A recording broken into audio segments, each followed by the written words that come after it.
We're gonna unbox it. We're gonna talk about it. We're gonna look at the 6S, the 7, and the 8 together. I'm gonna tell you why I think the iPhone 8 that I'm recording on right now is getting crapped on for no reason. This is a really, really solid upgrade, especially for those of you guys that still have the iPhone 6, 6S, and even for those of you that have the 7. So here's the unboxing. We're gonna go ahead and compare it. We're gonna have an obligatory wireless charging segment, and then I'm gonna show you guys some picture differences from the 7 and 8. Let me know what you think in the comments. So it's fall. We're gonna go ahead and look at like pumpkins because that's what we do. Here's the iPhone 8 box. It comes in a box. It's actually black this year, whereas last year the jet black was the only one that came in a darker box. So you see it's got the line there across it. We'll go ahead and take the top off, and instead of the usual being greeted by the phone, you're actually greeted by the paperwork itself. As we go ahead and get ready to remove the paperwork, it's a little bit different than last year, but included in the paperwork are just your basic what every button does, and then a warranty, and of course you're gonna have, what do you have? Those good old Apple stickers. So I was actually really, really surprised by this device. I'm really impressed with it. Yeah, this is just the unboxing, but I've had the device now for a couple weeks. There is no SIM ejector tool in the T-Mobile iPhone 8, just so you guys know. I had to use one from an old LG G6 box. So once you lift the phone up, you have your standard charging block, your earphones. They do have the adapter on the back, which I missed last year if any of you saw my iPhone 7 video. And then you have your USB cable, USB to Lightning cable. We're going to go ahead and rip the plastic off the back here.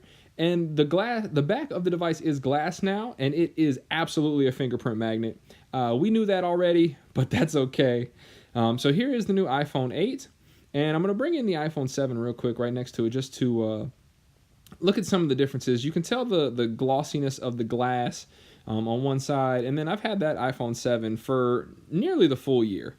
So it's one of the things that I haven't had a phone the same time, or only a single phone for the whole year. I had the G6 for a while, but ended up going back to the iPhone. So the bottom of the devices look very similar, almost the same. As you guys know, that the iPhone 8s are going to fit in the iPhone 7s cases and such. The antenna bands are very small along the iPhone 8, whereas they were larger on the iPhone 7, which still looked better than the iPhone 6.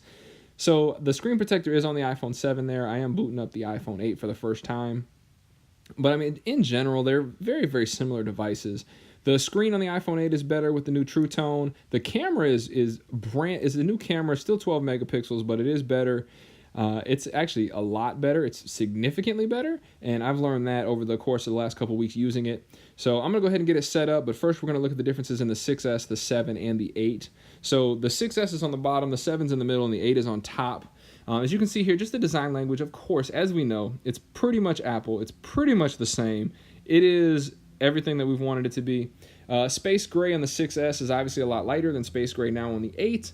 But the devices, as you see, the 6S still has that headphone jack. But I mean, everything else looks generally the same.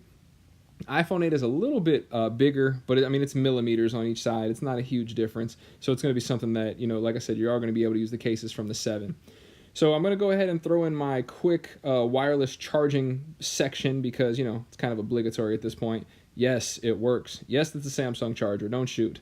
Anyway, here's just sort of a hands-on with the iPhone 8 after I already had it set up. I really, really like this device. I like the feel of the glass better than I do the all-metal design of the 6S and 7, and the 6 for that matter.